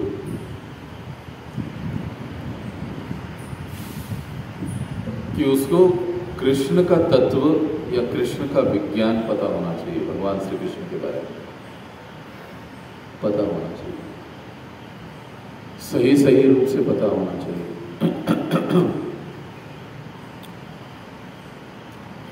इसलिए चैतन्य महाप्रभु कहा करते थे कि बा विप्र की बा न्यासी शूद्र के लिए यही कृष्ण तत्ववेत्ता सही गुरु है। जो कृष्ण के तत्व ज्ञान को जानता है, गीता भागवत को जानता है, समझता है, उसके अनुसार जीवन यापन करता है, वो गुरु बनने की योग्यता का है। तो हमको ये देखना चाहिए जिसको हम गुरु बना रहे हैं कि वो गीता के तत्वों को अपने जीवन में उतार रहा है कि नहीं, भागवत के तत्वों को अपने जीवन में उतार रहा है कि नहीं। तो फिर ऐसे व्यक्ति को हमें गुरु नहीं बनाना चाहिए। केवल उपदेश देने वाले बहुत मिल जाएंगे। एक गांव में एक साधु महाराज है, उनकी कथा चल रही और इतना बढ़िया कथा करते थे वो, सारा गांव उनकी कथा सुनने के लिए आता था, लेकिन उनकी पत्नी कभी कथा के लिए नहीं आती थी, उनकी कथा सुनने के लिए नहीं आती। तो गांव को बड़ा आश्चर्य लगता था कि अरे ये जो साधु है, ये इनकी पत्नी इनके कथा में कभी नहीं आती है, लेकिन ये इतनी बढ़िया कथा करते हैं। तो कुछ माताओं ने सोचा कि आज हम इनके पत्नी को ही लेकर आते हैं कथा में। तो माताएं उनके घर में गई, अरे आपके पति महाराज इतना बढ़िया कथा करते हैं, आप कथा सुनने के लिए क्यों नहीं आती है? तो कहने लगी कि देखो बात ऐसी है, कथा के पश्चात उनको प्रसाद बनाना होता है। जब तक उनका कथा चलता है, मैं गरम गरम प्रसाद बनाती हूँ, उनको गरम गरम चपाती लगती है, सब्जी लगती है, आने के बाद वो तुरंत प्रसाद लेते हैं। तो उसके कारण मैं नहीं आ पाती। तो कहे आज आप चिंता मत करो, आप प्रसाद मत बनाओ, आप हमारे साथ चलो, महाराज जी को हम अपने यहाँ पर ही प्रसाद लेने के लिए बोलेंगे। तो बेचारी वो उस दिन कथा के लिए आ गई। अब जिस दिन वो कथा के लिए आ गई, उस दिन कथा का विषय ये चल रहा था कि सात्विक भोजन, भोजन कैसे होना चाहिए, सात्विक होना चाहिए। हाँ, ज़्यादा तीखा नहीं, ज़्यादा खट्टा नहीं, ज़्यादा बासी नहीं, हाँ, मांसाहार नहीं, उसमें प्याज लहसुन नहीं, वगैरह वगैरह। बहुत बड़ा उन्होंने प्रवचन दिया, बढ़िया से सब लोगों ने तालियां बजाई कि वाह महाराज जी ने क्या बढ़िया से बताया। ये प्रवचन सुनकर घर में बेचारी आ गई और आने के बाद तुरंत अपने ही घर में वो खाना बनाने लगी। और इस दिन उसने बिना प्याज लहसुन का और एकदम सात्विक भोजन बनाया। महाराज जी आ गए, प्रसाद के लिए गए, भाग्यवान चलो प्रसाद लेकर आओ, मुझे भूख लगी है। तो प्लेट बनाया, प्रसाद सामने आ गया, पहला ही निभागा वो खाया, मुंह में डाल दिया, उन्होंने थूक दिया। अरे ये क्या बनाया है, इसमें तो ना ठीक से नमक लग रहा है, ना मिर्ची लग रही है, ना मसाला, ना तेल, ना कुछ, ना प्याज, ना लहसुन, ना कुछ भी नहीं लग रहा है। तो वो रोने लगी, अरे स्वामी जी मुझे माफ कीजिए, मैं नहीं जानती थी कि हमको कांदा लहसुन नहीं खाना चाहिए, ऐसा तीखा वगैरह नहीं खाना चाहिए, लेकिन आप कितने दयालु हो, आप, मैं जो भी बनाती रही आप खाते रहे, लेकिन आज आपके प्रवचन में आने के बाद मुझे पता चला कि ये सारी चीज़ें वर्ज करनी चाहिए। इसीलिए मैंने आज के प्रसाद में ये सारी कोई चीज़ों का इस्तेमाल नहीं किया, एकदम सात्विक भोजन मैंने आपके लिए बनाया। तो फिर स्वामी जी कहने लगे, महाराज जी अरे पागल, वो प्रवचन लोगों के लिए था, मेरे लिए डबल तड़का लगाकर सब्जियां बनाया करो, प्याज लहसुन का डबल तड़का डालकर सब्जी बनाया। ऐसे गुरु किसी के जीवन में परिवर्तन नहीं ला सकते। इसलिए हम लोग देखते हैं लाखों लोगों का भागवत कथा होता है, हजारों लोग कथा में जाते हैं, लेकिन घर में आने के बाद फिर वही सारी चीज़ें चलती हैं, वही सारी चीज़ें चलती रहती है, कुछ बदलाव जीवन में नहीं होता है। क्यों? क्योंकि बताने वाले जैसे हैं वैसे ही सुनने वाले में भी भाव प्रकट होता है। इसलिए परिवर्तन स्वयं से होता है। तो जो गुरु होते हैं उसे कृष्ण तत्ववेत्ता होना चाहिए, आचार्य होने चाहिए, वो जो बोलते हैं वो करने वाले होने चाहिए, आत्मसंयमी होने चाहिए, उनका उनके इंद्रियों पर नियंत्रण होना चाहिए। ऐसे नहीं कि गुरु अपने शिष्यों को चिल्ला रहे हैं, क्रोध कर रहे हैं, ऐसा बोल रहे हैं, वैसा बोल रहे हैं, कुछ गड़बड़ी कर रहे हैं, उनका उनके इंद्रियों पर नियंत्रण होना ही चाहिए। ऐसे ही व्यक्ति को हम गुरु के रूप में स्वीकार कर सकते हैं। वो जीवित व्यक्ति होने चाहिए, मरे हुए व्यक्ति को हम गुरु के रूप में नहीं स्वीकार सकते। क्यों? क्योंकि जो है नहीं वो हमको कैसे सुधारेगा, हमारी गलती कैसे बताएगा आपको। अगर जीवित गुरु आपके साथ है तो वो आपको कहेगा कि अरे जब ऐसे नहीं ऐसे करना चाहिए, अरे ये सेवा ऐसे नहीं ऐसी होनी चाहिए, अरे आपको ऐसे नहीं ऐसे करना चाहिए, वो आपको बताएगा समय समय। तो जो गुरु है उसको आचार्य, आचार्य का मतलब जो आचरण से सिखाते हैं। जैसे हमने गांधी जी का उदाहरण दिया, पहले उन्होंने किया फिर उस बच्चे को बताया। ठीक वैसे ही उपदेश देने वाले को उपदेश पहले अपने जीवन में उतारने चाहिए, फिर बोलने चाहिए। एक गांव में एक साधु जी आए थे। वैसे वो साधु नहीं थे, लेकिन वो साधु बनकर उस गांव में आ गए और बोलते नहीं थे वो कुछ, मतलब मुंह से एक शब्द भी नहीं बोलते थे। वास्तविकता में वो व्यक्ति चोर थे, उनके पीछे पुलिस लगा था। तो अपना रूप बदलकर वो एक गांव में आए और बाहर के शिव जी के मंदिर में रहने लगे। तो बड़ी बाल बड़े हुए, दाढ़ी बड़ी हुई और बड़े ही साधु भेष में वहाँ पर अकेले रहने लगे, किसी से कुछ बोलते नहीं, कुछ नहीं, कुछ नहीं। मंदिर की साफ सफाई करते और जो कुछ भी चढ़ावा मंदिर के लिए आता उसी में अपना गुजारा कर लेते।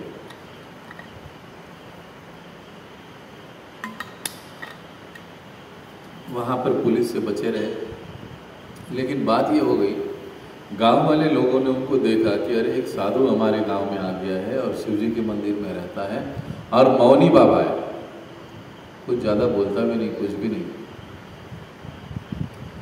तो उनको देखने के लिए लोगों की गर्दी भीड़ उमड़ने लगी और वो सभी को आशीर्वाद देते हैं। लोग लिखकर अपनी समस्या उनको बताते और वो भी लिखकर उनको जवाब देता, बोलते कुछ नहीं।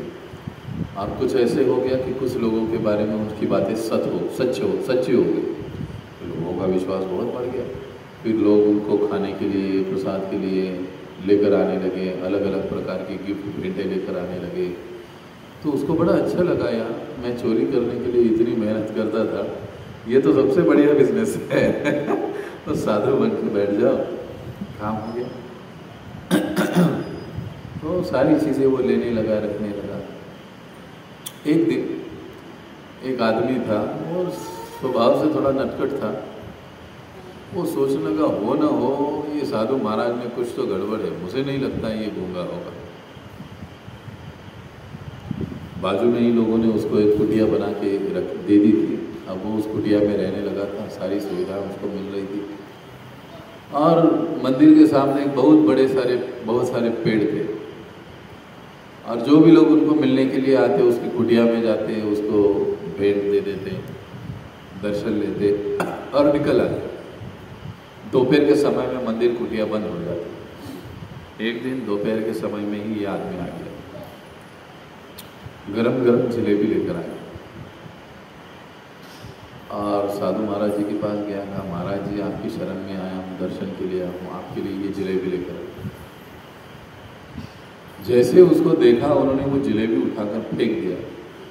उनके साथ कुछ 2-4 लोग थे, सभी कहने लगे देखो देखो हमारे गुरु महाराज, हमारे महाराज कितने बैरागी है, चीज़ ली नहीं उन्होंने फेंक दिया। वो ऐसे बढ़िया बढ़िया खाना खाते नहीं है, लेते नहीं है। तो वो बेचारा चुपचाप उठकर चला गया। उसके मन में ये बात तो कुछ पच नहीं रही, तो वो जाकर पेड़ के पीछे छुप गया और जलेबी फेंक दिया था वो कुटिया के बाहर दरवाजे में। अब लोग दर्शन किए, चले गए। अब जाते जाते बात कर रहे कि देखो महाराज जी ने भेंट नहीं ली, महाराज जी ने उसको सीधा फेंक दिया, अच्छा खाते नहीं है। कुछ समय बीत गया, ये पेड़ के पीछे ऐसे ही छुप के दुबक के बैठा रहा, खड़ा। दोपहर के बाद सब लोग चले गए, मिलने का समय चला गया।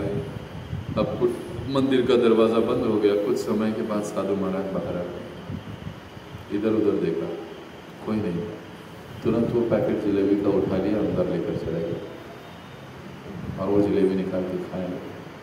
वैसे ही आदमी अंदर घुस गया सीधा। अरे महाराज जी, खाना ही था तो फेंका क्यों? हम उनको बड़ा कैसे तो हुआ, अरे क्या करूं, बहुत समय से जलेबी नहीं खाई।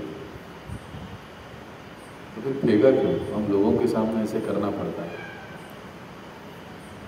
कहने का तात्पर्य यह है कि एक गुरु को अपने इंद्रियों पर संयम होना ही चाहिए, तभी उसको गुरु के रूप में स्वीकारा जा सकता है।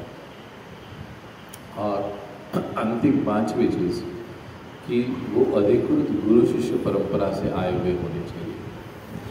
गुरु जो है वो अधिकृत गुरु शिष्य परंपरा से आए हुए होने चाहिए। मतलब क्या है? कल कोई भी उठकर कहेगा कि मैं गुरु हूँ, आप मेरी बातें सुनो, ऐसे नहीं होना चाहिए। एक प्रॉपर परंपरा होनी चाहिए और वो परंपरा भगवान से आरंभ होने वाली होनी चाहिए।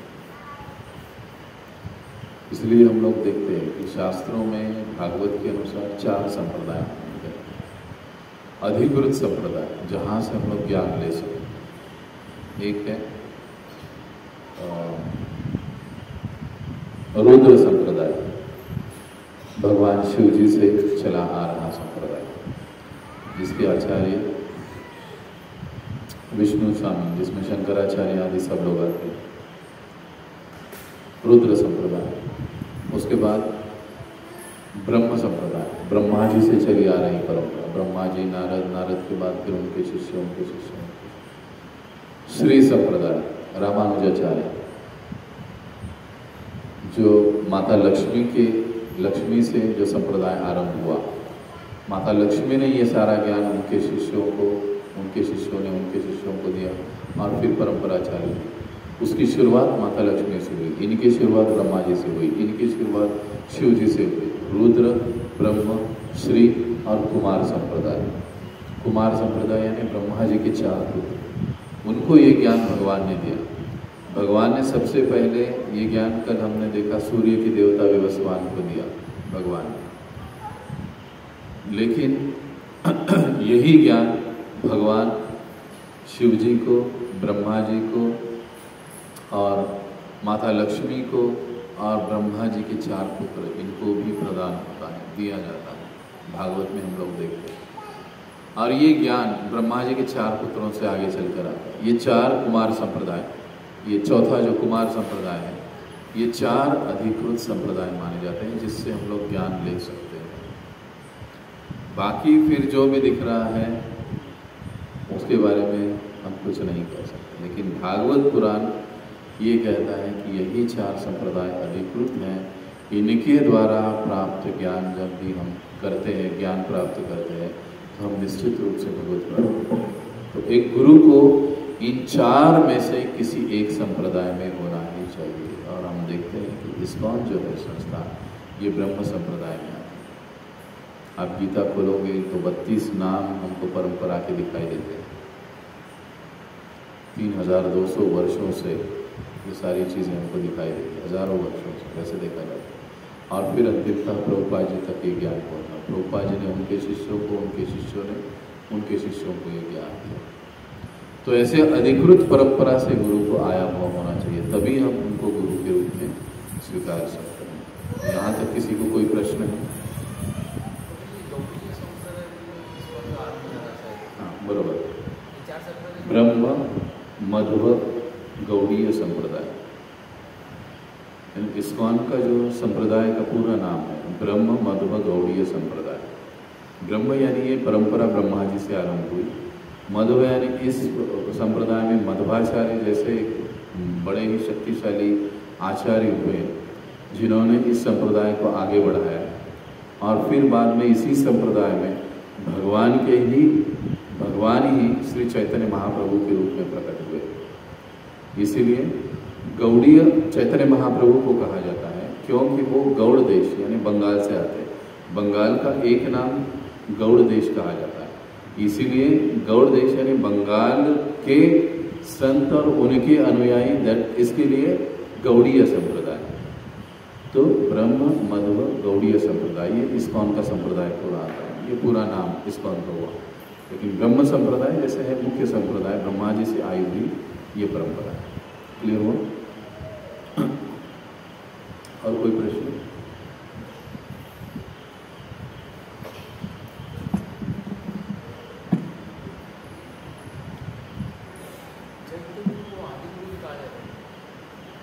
नहीं, आदि गुरु भगवान को कहा जाता है और भगवान के बाद बलराम जी को कहा जाता है। आदि गुरु वैसे भगवान है, भगवान को ही आदि गुरु कहा जाता है, भगवान श्री कृष्ण। और फिर जो वर्तमान जो गुरु होते हैं उन गुरु को, वे सारे गुरु बलराम जी के प्रतिनिधि होते हैं। कृष्ण के जो दूसरे विस्तार रूप है बलराम जी, तो बलराम जी ही समस्त गुरुओं के, हम ये कह सकते हैं कि जनक है एक प्रकार से। तो जो गुरु जब हम स्वीकार करते हैं इसका मतलब हम बलराम जी के पास ही जाते हैं, ऐसे भी उसका मतलब है। अर्थात ये थोड़ा गहन विषय है। कोई इसमें प्रश्न जो अभी हमने आज चर्चा की इसके बारे में? गुरु दक्षिणा मागायची, गुरु आपल्या विद्यार्थी, बरोबर. तर आपण म्हणतो की ज्ञान तर सगळ्यांना आपण देतो, ज्ञान दिल्यानं ज्ञान वाढतं, बरोबर. तर त्या विद्यार्थ्यांना गुरु दक्षिणा का द्यावी लागते? पहा, गुरु दक्षिणा ही जी पद्धत होती, ही पद्धत ज्ञानदानाची किंमत नव्हती, ते कधीही नव्हतं. तुम्ही पहा, महाभारताच्या काळामध्ये किंवा रामायणाच्या काळामध्ये त्याच्या ग्रंथांमध्ये उल्लेख येतात गुरुकुल पद्धतीचे. तर गुरुदक्षिणा काय द्यायची हे सर्वस्वी शिष्यावर अवलंबून असायचं. गुरु कधी म्हणत नव्हते की माझी वर्षाची फी 15,000 रुपये, हे कधीच नव्हतं. पण शिष्याला ते अनिवार्य होतं. याचं कारण काय? याचं एक प्रॅक्टिकल आणि महत्त्वाचं कारण म्हणजे या गुरुदक्षिणेवरच आश्रम चालायचे. जे शिकवणारे गुरु असायचे, ब्राह्मण असायचे, त्यांचा प्रपंच, त्यांची मुलगी, मुलं हे ह्या गुरुदक्षिणेवर चालायचे. गुरुकुलांना त्या काळी राजाश्रय तर होताच, तो भाग वेगळा. ज्या सुविधा मुलांसाठी किंवा शिक्षणासाठी आवश्यक आहे त्या तर होताच, परंतु हे त्याच्यासाठी सुद्धा आवश्यक होतं. आणि त्याला दुसरं एक आध्यात्मिक आणि महत्त्वाचं कारण की ज्यावेळेस आपण कोणतीही गोष्ट स्वीकारतो किंवा घेतो एखाद्याकडून, त्याचं प्रतिफळ देण्याचा प्रयत्न करणं म्हणजे कृतज्ञ होण्याचा प्रयत्न करण्याप्रमाणे. आणि जोपर्यंत आपण ती भावना, परतीची भावना ठेवत नाही, तोपर्यंत ते दिलेलं ज्ञान पण फलित होत नाही. हे एक महत्त्वाचं कारण आहे. म्हणून तुम्ही पहा की गीतेच्या अंतिममध्ये शेवटच्या 18व्या अध्यायामध्ये भगवंतांनी 18 अध्याय अर्जुनाला सांगितले. संपूर्ण ज्ञान भगवंतांनी अर्जुनाला दिलं. अर्जुनाने काय गुरुदक्षिणा दिली? प्रश्न आहे. त्याची दक्षिणा काय होती?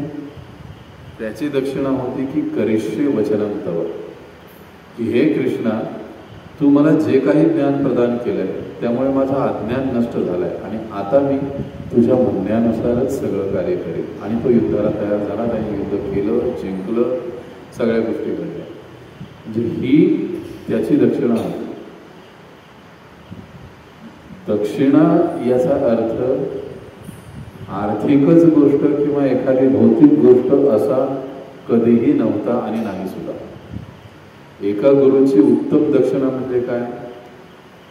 की त्याच्या शिष्याने घेतलेलं ज्ञान व्यवस्थितपणे स्वतःच्या जीवनामध्ये उतरवलं आणि त्याने ते इतराला सांगितलं. याच्यापेक्षा उत्तम दक्षिणा त्याची नाही.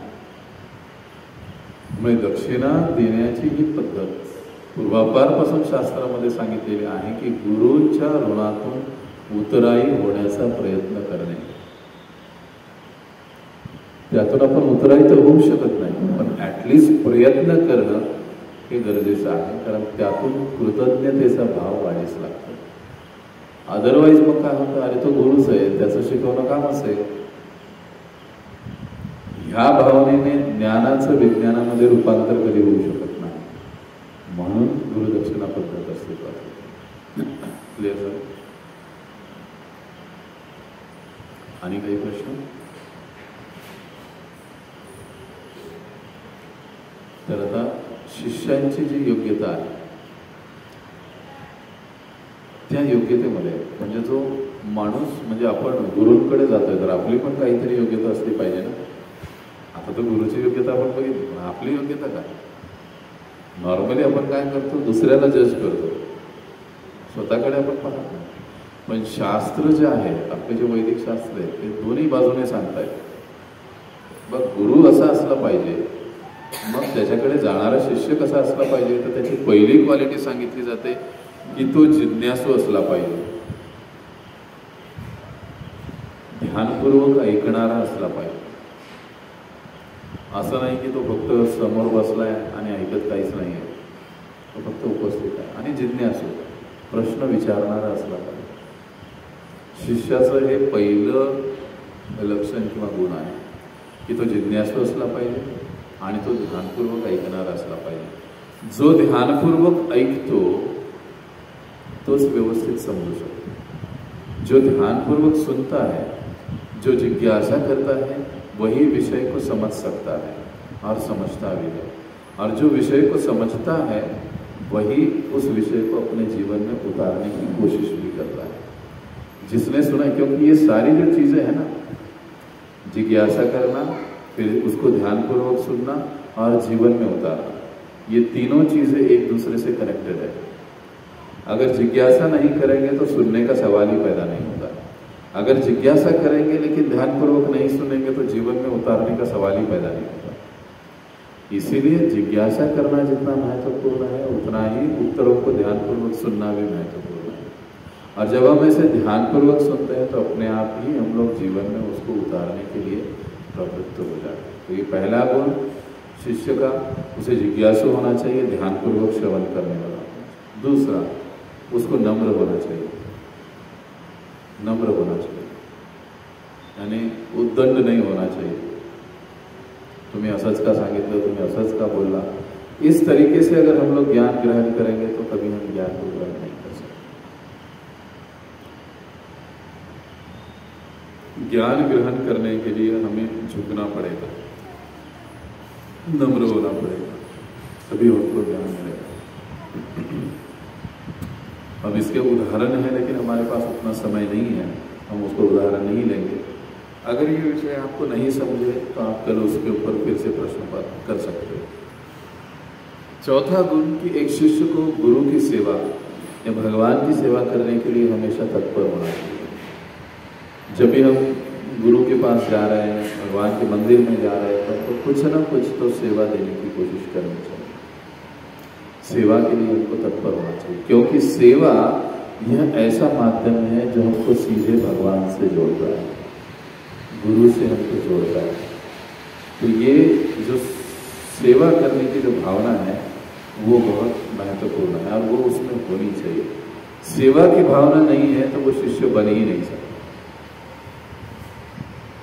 भले ही वो फिर कितना भी जिज्ञासा करे, कितना भी ध्यानपूर्वक सुने, कितना भी नम्रता होने का ढोंग करे, अगर वो सेवा में नहीं जुड़ रहा है, सेवा में नहीं आ रहा है, नहीं कर रहा है, तो इसका मतलब है कि वो जिज्ञासा भी केवल टाइम पास के लिए कर रहा है, सुन रहा भी केवल टाइम पास के लिए है, और वो नम्रता भी जो दिखा रहा है वो केवल दिखा रहा है.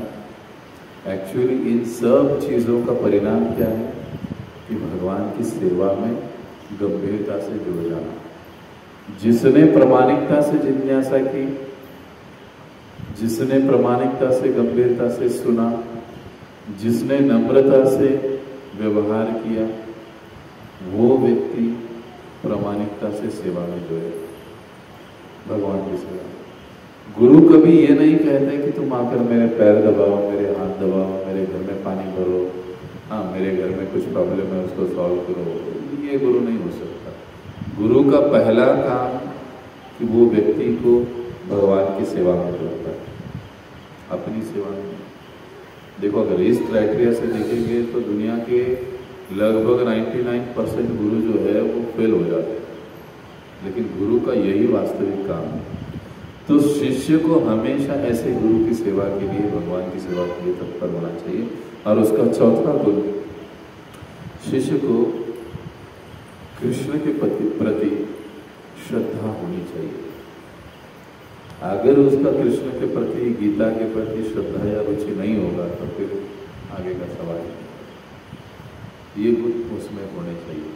अगर ये गुण किसी में है तो वो आगे चलकर भगवान के अच्छे भक्त बन सकते हैं। तो आज के इस सत्र को हम यहाँ पर विराम देंगे।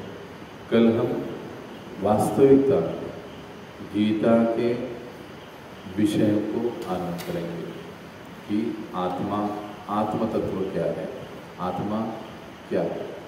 अब जहाँ तक मैं समझ रहा हूँ, आपसे पहले दिन जो भी डिस्कशन हुआ, ये क्योंकि ये जो विषय मैंने लिए हैं, मैंने आगे पीछे करके लिए, अब ये कल से चालू होने वाले विषय समझने के लिए आपको कोई भी मुश्किलें नहीं आएगी। तो यहाँ पर हम रुकेंगे। बहुत बहुत धन्यवाद। हरे कृष्ण। जगत गुरु श्रील प्रभुपाद की जय, अनंत कोटि वैष्णव वृंद की जय, श्रीमद् भगवद गीता की जय। सभी के लिए प्रसाद है, प्रसाद लेकर ही जाए।